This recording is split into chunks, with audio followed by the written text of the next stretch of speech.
ไอทีประจำบ้านสวัสดีครับคลิปนี้มาต่อกันกับเครื่องล้างอเนกประสงค์หรือว่ามัลติฟัง c t ชันคลีนเนอร์นะครับเข้าใจว่าเรียนแบบมาจากเครื่องล้างอัลตราโซนิกนะเห็นมีหลายๆร้านก็บอกว่าเป็นอัลตราโซนิกจริงๆแล้วดูเหมือนจะไม่ใช่เพราะว่าต้นทุนมันถูกมากนะครับคลิปนี้ผมก็เลยจะมาแกะพิสูจน์แกะดูกันว่าจริงๆแล้วส่วนประกอบข้างในจะมีอะไรบ้างแล้วก็คุ้มค่าหรือเปล่าจริงๆผมมองว่ามันไม่คุ้มครับทดสอบแล้วมันล้างไม่ออกนะครับล้างคราบง่ายๆได้แต่จริงๆล้างหนักๆเนี่ยมันไม่ได้นะครับมาดูกันเลยทางด้านซ้ายนะครับหน้าตาก็ตามกล่องนี้เป็นแบบนี้สินค้าจากจีนนะครับเป็นภาษาจีนราคาไม่ถึง100เลยนะทางซ้ายนะครับการทำงานก็คือใส่แบตเตอรี่2ก้อนเป็นขนาด 3A นะครับมีหมุดกันลื่นด้วยนะครับมันจะสั่นแรงๆหน่อยเขย่านะครับผมก็จะแกะน็อตให้ชมเลยเขามีน็อตอยู่แค่2ตัวนะครับถอดออกมาเป็นแบบนี้เลยว้าวแค่นี้เลยครับไม่มีคลื่นอะไรนะครับจะมีสวิตช์เปิดปิดนะครับแล้วก็แบตเตอรี่ขั้วบวกขั้วลบออกมาหามอเตอร์ซึ่งมอเตอร์นี่เป็นมอเตอร์รถบังคับนะครับเล็กๆเลยนะแล้วก็จะมีลูกตุ้มที่มันทำหน้าที่เขย่าครับเพราะว่าดูมันเบ้ๆไปฝั่งหนึ่งนะแบบนี้นะมันก็จะหมุนแล้วก็สั่นแค่นี้เองครับพอเป็นมอเตอร์แบบเนี้ยมันก็ทำหน้าที่แค่เขย่าครับเขย่าสั่นแรงๆแค่นั้นเองมันก็เลยเป็นสาเหตุที่มันออกไม่หมดออกยากแล้วก็ล้างไม่สะอาดนะครับมันคือการเขย่านั่นเองนะครับไม่ได้มีการยิงคลื่นเขย่าเลยแค่สั่นเร็วๆลักษณะการสร้างคลื่นอัลตราโซนิกเทียมนั่นเองนะครับก็ประมาณนี้โอเคแล้วนะครับชัดเจนส่วนทางขวาครับมีน็อตอยู่ทั้งหมด4ตัวนะครับตัวนี้เป็นแบบเสียบไฟจาก USB นะครับเป็นแจ็คขนาด 3.5 แบบนี้เลยเสียบเข้าไปก็โอเคเนี่ยครับ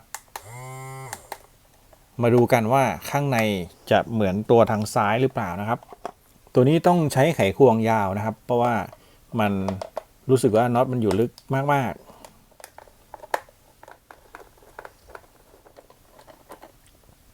ๆโอเค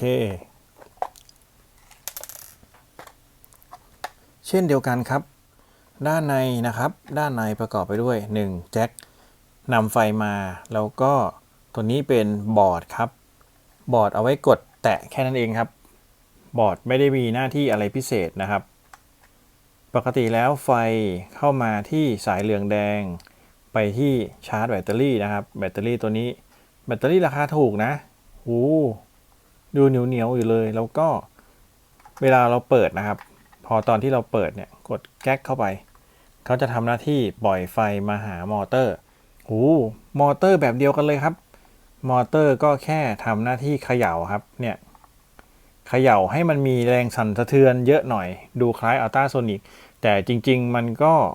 เป็นแค่ความถี่ที่มันสร้างขึ้นมาจากการเขย่ามอเตอร์นี่นะครับเท่านี้นะครับทั้งหมดเลยทั้ง2ตัวซ้ายขวาเป็นมอเตอร์แบบเดียวกันเป๊ะเลยนะครับเข้าใจว่าเป็นการออกแบบ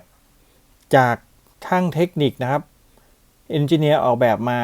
แล้วก็ขายความรู้แล้วคนที่เอาไปผลิตก็ไปออกแบบหน้าตาให้มันดูดีขึ้นรุ่นทางขวาเนี่ยมีแบตเตอรี่นะครับชาร์จแบตเข้าไปได้ส่วนทางซ้ายเนี่ยเป็นแบตขนาด 3A 2 ก้อนผมว่ามันคือ OEM ชัดๆแต่ว่าคนละหน้าตาครับลักษณะการออกแบบภายในมันใกล้เคียงกันมากมอเตอร์ก็ทรงเดียวกันนะครับลักษณะพวกเทคโนโลยีเนี่ยการออกแบบแบบพื้นๆอย่างเงี้ยโอเคเลยนะครับ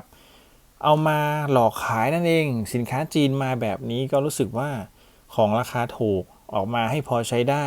ตามคอนเซปต์ของแท้แต่จริงๆไม่ใช่นะครับก็เอาสินค้ามาให้ชมประมาณนี้เป็นสินค้าจีนถ้าเกิดใครที่ไม่ได้ซีเรียสอะไรกับราคาไม่ถึง200นะครับก็สั่งซื้อมาใช้งานลองดูนะ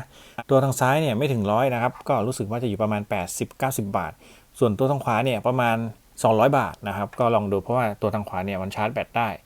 ก็เอามาให้ชมอย่างชัดเจนประมาณนี้ครับมาแกะให้ดูเพราะว่าเผื่อจะเป็นข้อมูลเผื่อจะจำเป็นในการตัดสินใจเลือกซื้อนะครับก็ลองดูนะจริงๆมันเป็นแค่การสร้างภาพเท่านั้นเองนะครับก็เอามาให้ชมประมาณนี้ครับขอบคุณที่รับชมครับสวัสดีครับ